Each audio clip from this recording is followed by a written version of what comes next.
Hey guys, Sorrow Gamer here with the Octagon Showdown. Today I'll be comparing two of the largest exclusive titles for both consoles, which will be Killzone franchise versus the Gears of War franchise. So what I mean from 1, 2, 3 to SHADOWFALL and Gears of War 1, 2, 3 Judgment, and hopefully maybe a new Gears of War on the Xbox One. But guys, please subscribe to this video, like this video, give it a thumbs up, please. I hope you guys really enjoy this. Comment below on which showdowns you would like to see. Now, I know this is comparing a first-person shooter to a third-person shooter, but in the next video, I will basically be comparing Halo to Resistance. So guys, please subscribe again, give this a thumbs up, comment below on what you think is a better franchise. I will give both franchises a grade at the end of the video, so please enjoy and don't forget to subscribe. So let's get this party started with Killzone 1, since it did debut in November of 2004 on the PS2. Now, having an early start on the PS2, it actually did okay when it came to rating, getting a 7.5 from IGN and a 70 out of 100. So from Metacritic. Now, if I pronounced that wrong, please forgive me, I'm sorry. Now, although I really don't agree with the Killzone ratings for this game, it was actually a great game. Put new flavor into the first-person shooter of Call of Duty and Battlefield back in the day, and also making it one of the best looking games for the PS2. And in my opinion, it's actually one of the most underrated games of all time, placed in my top 10, which I will have another video up about that, of the most underrated games ever in gaming history. But basically, Killzone, in my opinion, was actually a great game to start off the franchise. So let's move on to Killzone Liberation, which was on the PSP in a debut of October of 2006. Now, it averaged a 9 out of 10 on IGN and a 77 out of 100 on Metacritic. Now, Liberation had its flaws because they tried to do an overhead type of game. But when I played the game, I actually really enjoyed it. The graphics for this game on PSP was basically like all PSP graphics, but it looked better than most PSP titles. So to me, it was one of the greatest PSP titles ever put out. And hey, Killzone Liberation actually got a 9 out of 10 on IGN. That means something had to be right. And me beating the game, although it didn't take a stray away from the main storyline that was on a console, it was pretty good in my opinion. So that's why I actually included this in the Killzone series. Now, you really can't forget about Killzone 2. That's where the real competition started, since it was released on the PS3 of February of 2009. Now, it averaged a 9 out of 10 on IGN and a 91 out of 100 on Metacritic. Now, Killzone 2's storyline was really good. It was really in-depth. The graphics of the game was ridiculous, kind of showing off the PS3 power as much as possible. Now, I'm not going to say it was better than the first Uncharted, but to be better yet, I will say that it was better than the first Uncharted, in my opinion. Now, the multiplayer also added new spice on new-gen consoles when it came to multiplayer, because it added different perks such as classes, making the game much more intense, where so you can build turns and do things of that nature, and making it one of the greatest titles of the PS3. And it comes in my top 5 best looking titles actually.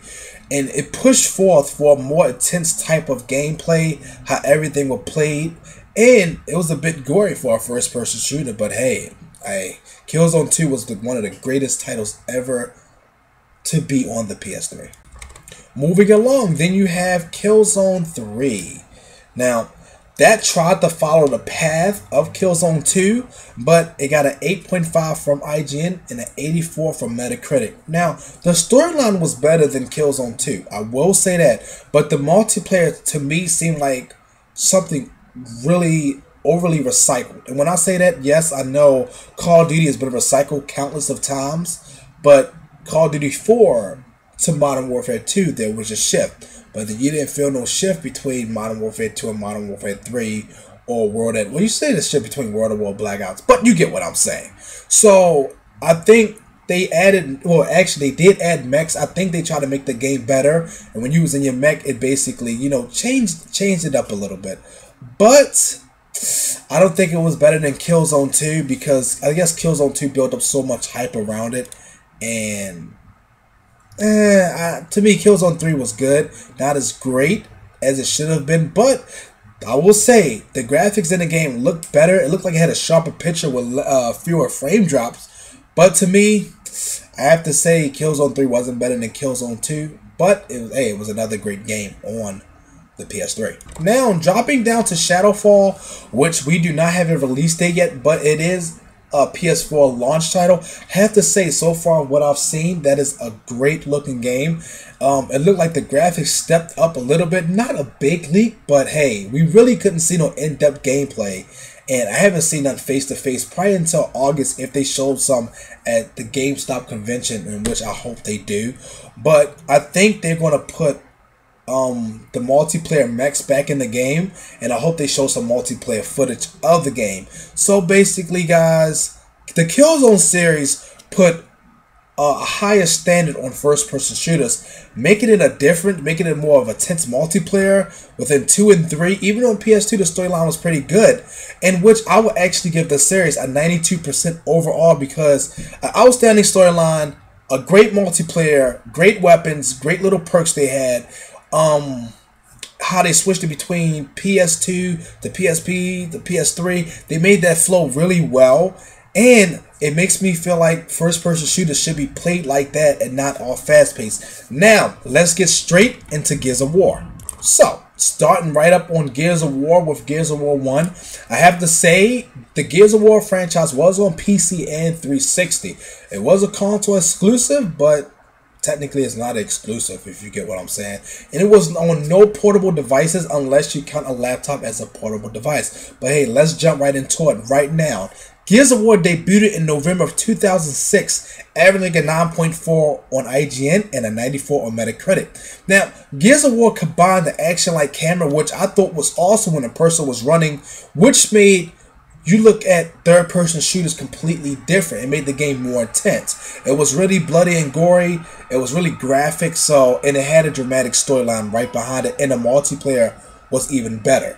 Now, it made you see the game from different aspects of new things, such as a chainsaw ripping you apart was something that you had to love doing. Why could you not like that? But let's move on to Gears of War 2, because I will be stuck on Gears of War 1 forever.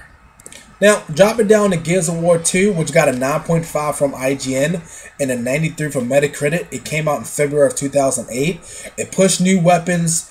It had a kind of a switch in the storyline, which I thought was pretty well made for them to make a part 2, which to me made this the best Gears of War in its series and one of the best games on 360.